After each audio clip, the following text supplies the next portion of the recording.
죽음을 이야기하지만 오늘도 잘 살아보려는 우리들의 시간. 여기는 오잘 죽살입니다.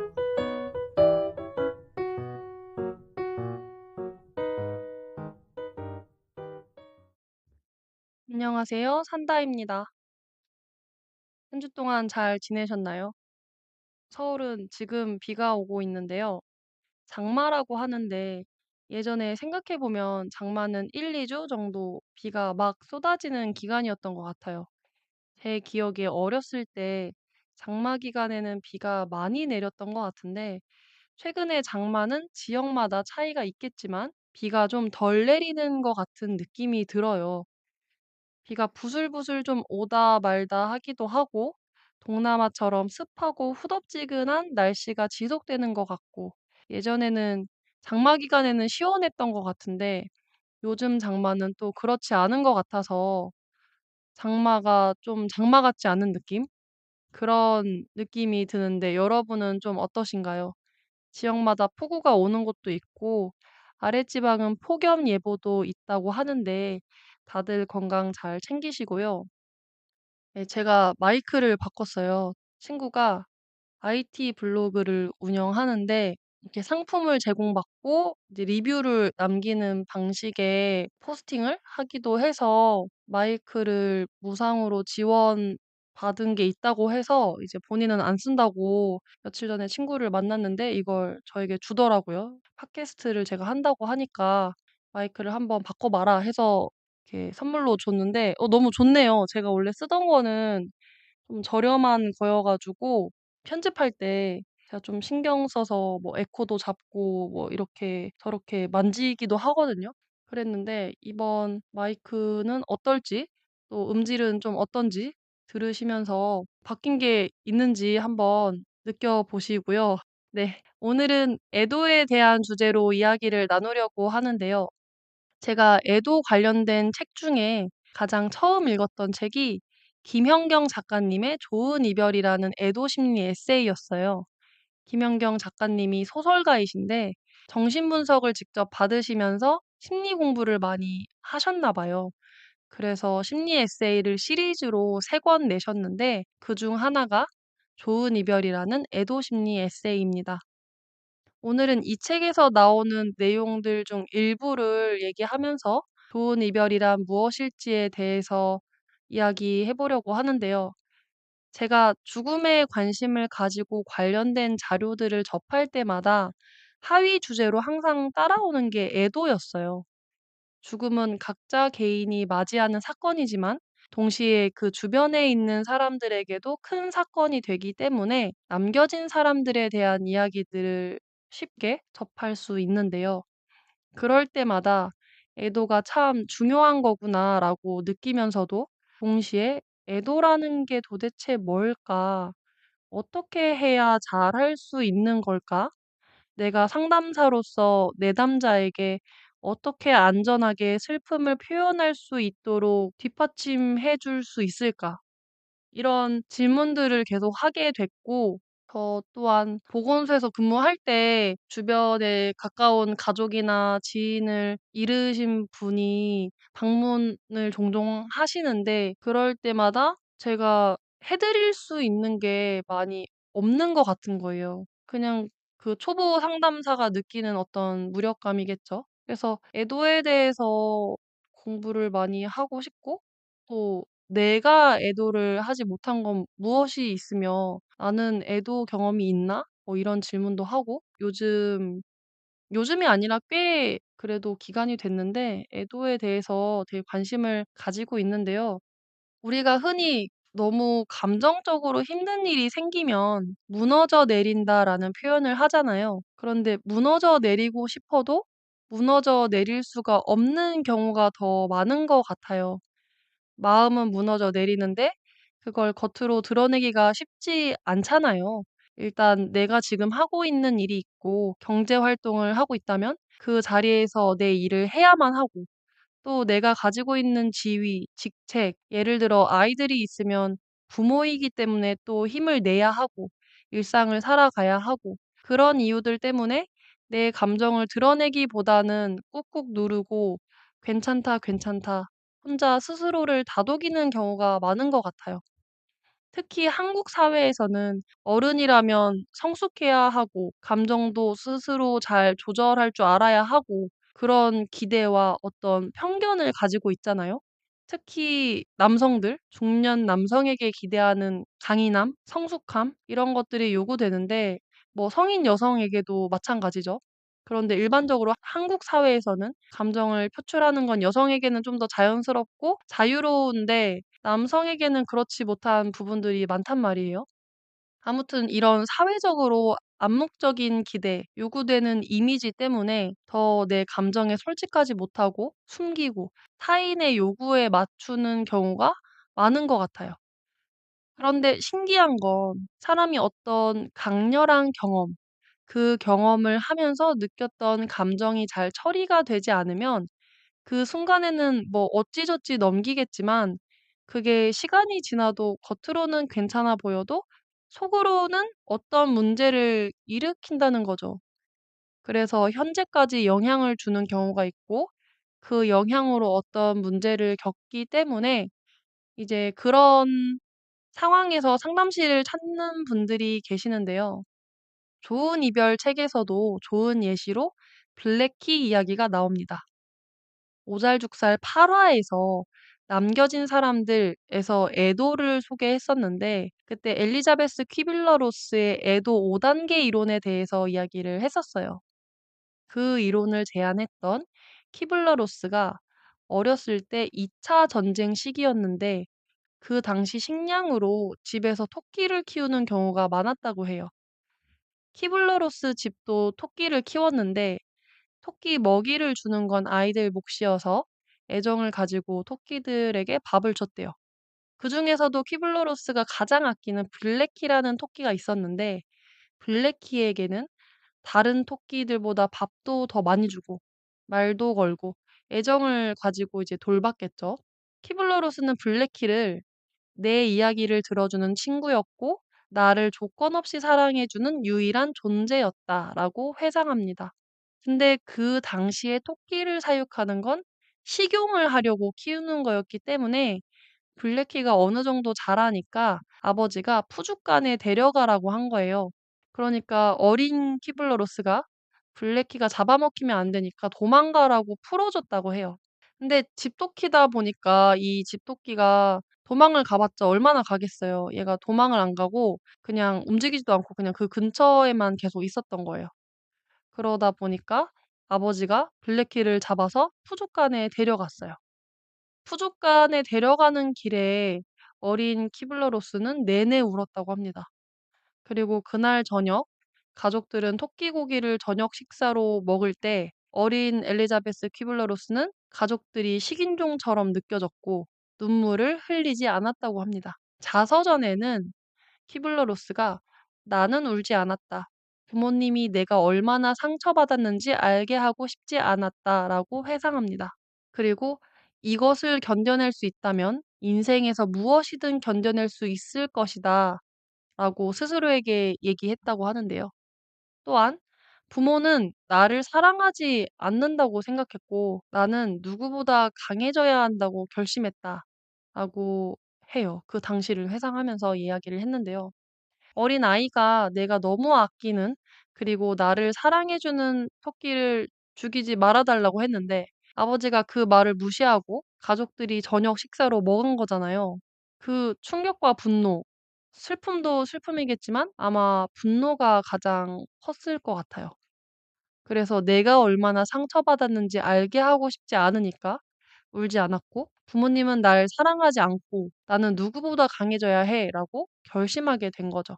내가 강해져야 부모님이 그렇게 내 말에 동의하지 않고 무시하고 마음대로 할 수 있지 않도록 하려면 그러려면 내가 강해져야 하니까 이렇게 사고가 됐겠죠. 이 사건으로 키블러로스는 그 후로 아주 오랜 시간 동안 책에는 40년 동안이라고 나오는데 그 정도로 긴 시간 동안 진심으로 눈물을 흘리지 않았다고 말합니다.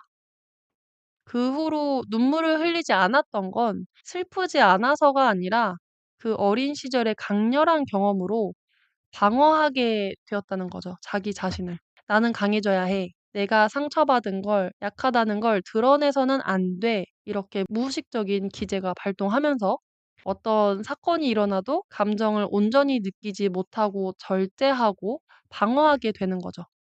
이렇게 슬픔을 외면하게 되면 어떻게 될까요?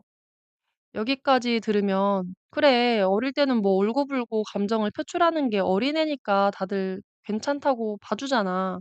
이렇게 생각이 들죠. 근데 어른이 되면 당연히 감정을 절제하고 방어하는 게 자연스러운 거 아니야? 퀴블로로스가 그 후에 "울지 않았다."라고 하는 게 왜? 그러면 뭐 문제 있나? 어른이 됐는데 당연히 눈물 참고 뭐 안 슬퍼하고 뭐 속으로는 슬퍼하지만 겉으로 드러내지 않는 게 '자연스러운 게 아닌가?'라는 생각이 드시는 분도 계실 것 같아요. 그런데 문제가 있죠. 뭐가 문제냐? 우리가 슬픔이 너무 고통스럽고 슬프니까 감정을 더 잘 느끼기보다 외면하고 절제하고 '별일 아닌데?' 라고 하면서 일반화하고 이제 그렇게 되면 감정이 좀 무뎌지잖아요. 이제 그걸 바라는 거죠. 너무 슬프니까 슬픔을 쪼끔 덜 느끼고 싶어서 차단을 하는 건데, 그러면 슬픔에만 무뎌지는 게 아니라 동시에 기쁨, 행복, 만족 이런 긍정적인 감정도 같이 무뎌지게 된다는 거예요. 이렇게 되면 뭔가 느껴지는 게 덜 느껴지고 또 부정적인 생각이나 우울감, 무기력이 높아지면서 또 이게 심하게 되면 자살에 대한 생각까지 이어지게 되고, 그러면 일상에도 어려움이 생기기 시작합니다. 회사에 출근해도 일이 잘 안 되고 업무에도 지장이 가고 어려워진단 말이에요.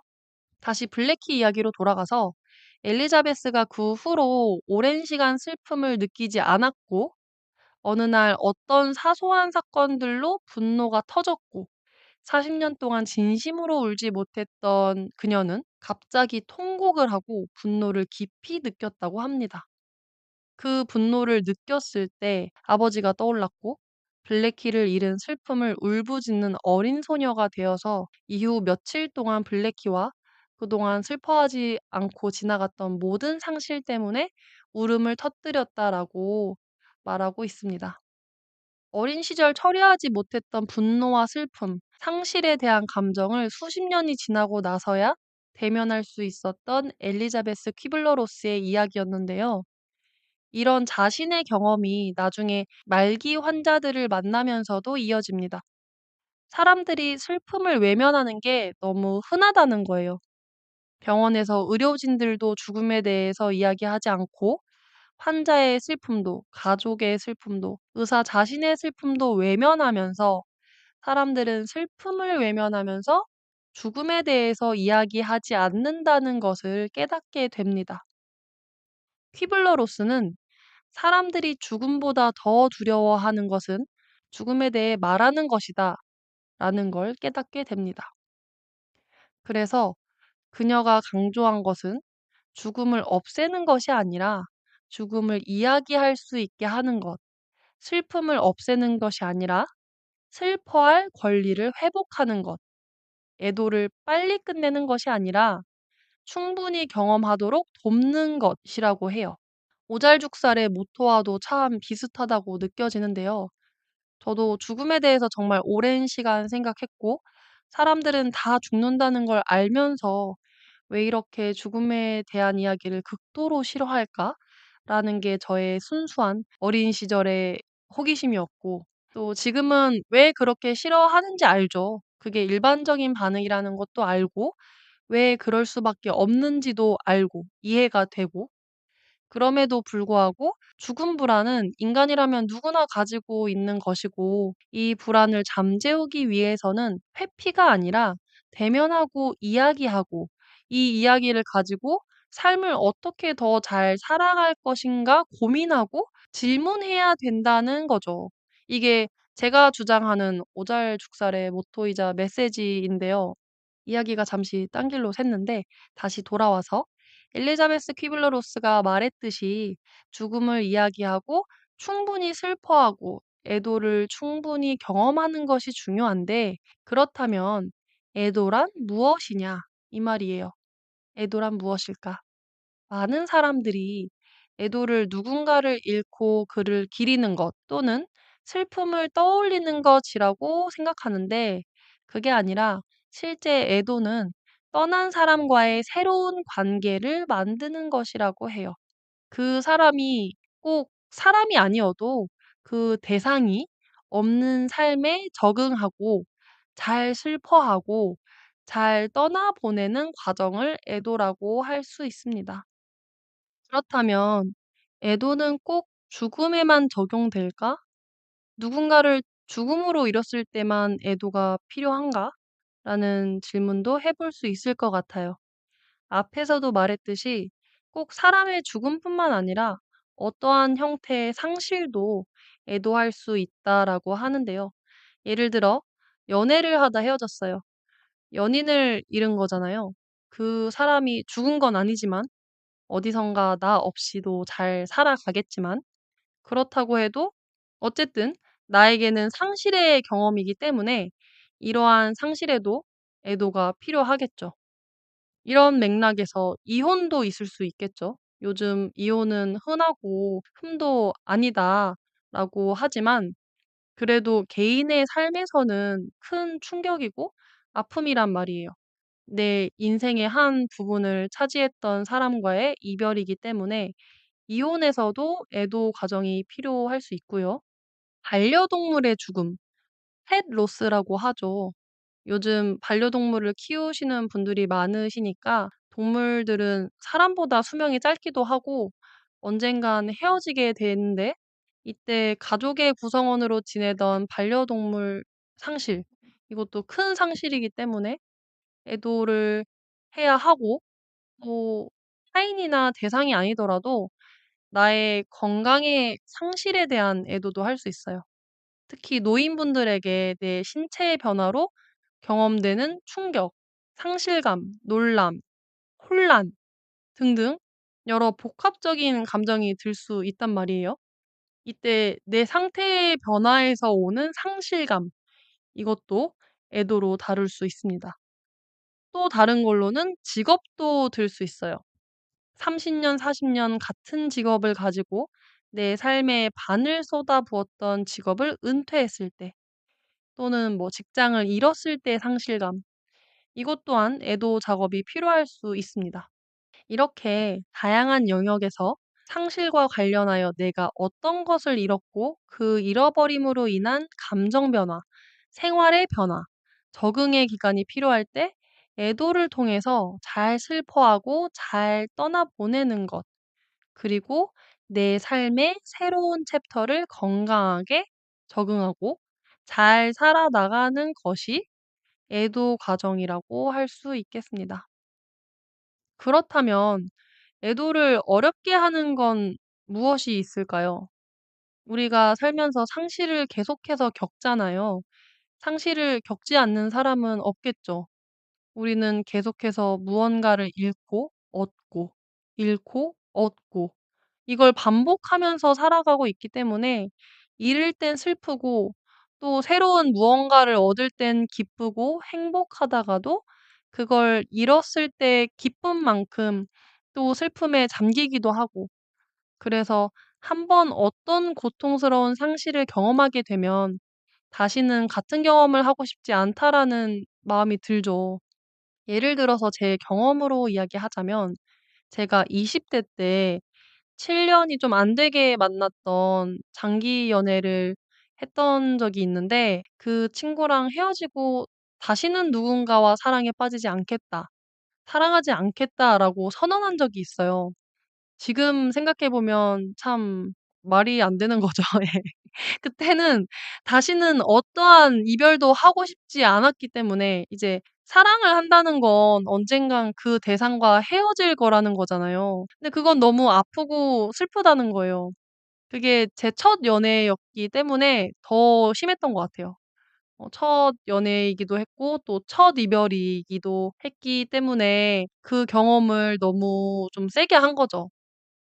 그래서 "다시는 안 하겠다." 이렇게 말하고 다닌 적이 있었는데 시간이 걸리긴 했지만 그 후에 그런 말을 언제 했냐는 듯 새로운 사람도 만나고 연애도 몇 번 더 하고 지금은 결혼도 한 상태인데 그러니까 상실을 했을 땐 너무 슬프고 아프단 말이에요. 그래서 빨리 이 시간이 지나갔으면 좋겠고 이 일이 없던 일이었으면 좋겠고 그 대상과의 좋았던 추억, 기억들이 떠오르면 너무 슬프고 더 슬프죠. 다시는 그 대상을 만날 수 없다는 생각과 안타까움, 다시는 내가 그 대상에게 했던 잘못, 상처 준 것에 대한 어떤 사과를 할 수도 없고 만회할 수도 없다는 사실이 내 자신을 더 미워하게 되고 뭐 미안함도 들고 죄책감도 들고 후회로 점철되면서 어떻게 할 줄 모르겠다는 거예요. 이걸 어떻게 다뤄야 할지 모르겠어. 나는 정말 모르겠으니까 그냥 일상으로 돌아가서 내가 하던 일을 하자. 그렇게 일로 도피하는 사람들도 있고 세상과 단절해서 나 혼자만의 공간으로 숨는 사람도 있고 그냥 '나중에 다뤄야겠다.'라고 미루는 사람도 있고 여러 방식으로 그 상황을 대처하는 것 같아요. 저는 이렇게 얘기하면서 생각해 보니까 애도를 가장 어렵게 하는 이유 중 하나는 '내가 준비가 안 되었다.'라는 것 같은데요. 상실이라는 건 예고를 하고 찾아오는 게 아니잖아요. 상실이라는 건 언제든지 불시에 내가 무방비할 때 찾아오는 거기 때문에 나는 준비가 안 됐어요. 준비된 상실도 다루기가 너무 어려운데 준비되지 않은 상태에서 슬픔은 내가 어떻게 해야 할지 모르겠는 거죠. 준비된 상실은 그나마 애도를 잘 하시는 것 같아요. 그런 작업도 어떻게 잘 헤쳐나가시는 것 같은데 그렇지 않은 사람들에게는 '애도가 어렵다.' 이렇게 말할 수 있지 않을까 싶습니다. 이건 뭐 어디 나와 있는 자료 이런 거 아니고 그냥 제 개인적인 의견이고요. 사람마다 또 다르겠죠. 애도를 어렵게 하는 어떤 이유가. 그렇다면 마지막으로 오늘 26화 제목인 "좋은 이별은 가능할까?"라는 질문을 하려고 하는데요. 좋은 이별은 가능할까요? 이 질문에 대답하기 전에 '좋은 이별이란 무엇인가?' 라는 질문을 해야 할 것 같아요. 좋은 이별이란 뭘까요? 좋은 이별은 슬프지 않은 이별, 아픔이 없는 이별 이런 걸까요?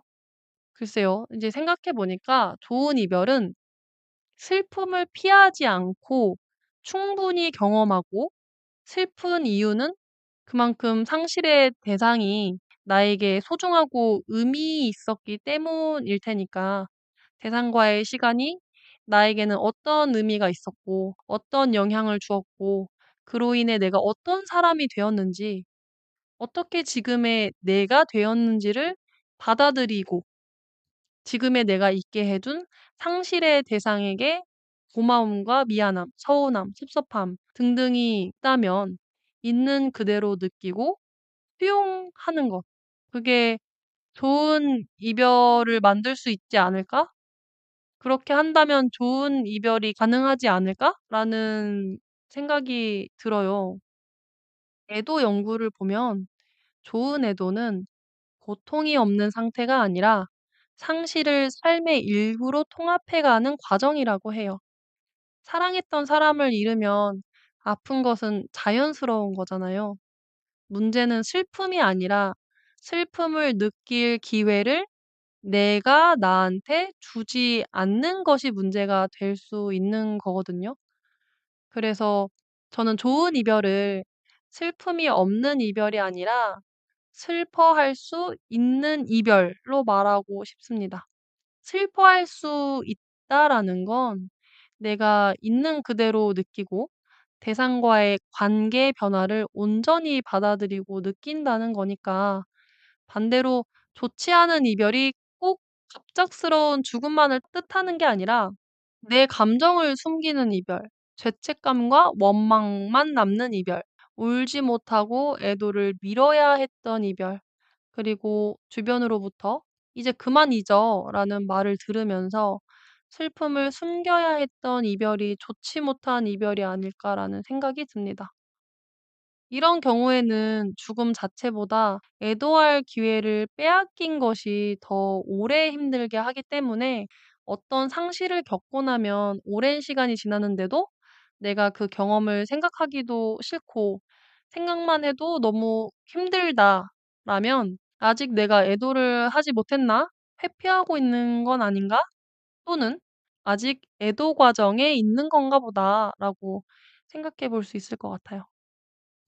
애도라는 건 사람마다 과정도 다르고 기간도 달라서 누구에게는 10 년이 걸릴 수도 있고 누구에게는 1 년이 걸릴 수도 있고 아까 엘리자베스 퀴블러 로스의 블랙키 이야기처럼 40 년이 걸리는 경우도 있는 거니까 기간이 오래 걸린다고 해서 이상한 것도 아니고 내가 눈물을 흘리지 않는다고 해서 또 안 슬픈 건 아니니까 어떤 정형화된 사회에서 말하는 슬픔을 소위 '어른스럽게 다루고 행동해야만 한다.'라는 편견에 나를 맞추지 않고 내 속도대로 '좋은 이별을 하자. 좋은 이별도 가능하다.'라고 말해 보고 싶습니다. 애도는 어떻게 기억하고 어떻게 슬퍼하고 어떻게 상실의 대상 없이 남은 삶을 살아갈지에 대한 과정입니다. 애도 과정을 거쳐 좋은 이별이 가능할까요? 여러분은 어떻게 생각하시나요? 저는 '좋은 이별도 가능하다.'라고 믿습니다. 좋은 이별은 덜 슬픈 이별이 아니라 충분히 사랑했고 충분히 슬퍼할 수 있는 이별인 것 같아요. 결국 좋은 이별은 애도가 만들어가는 거 아닐까요? 26화 좋은 이별이 가능할까? 오늘 에피소드는 여기까지고요. 저는 산다였습니다. 오늘도 들어주셔서 감사합니다.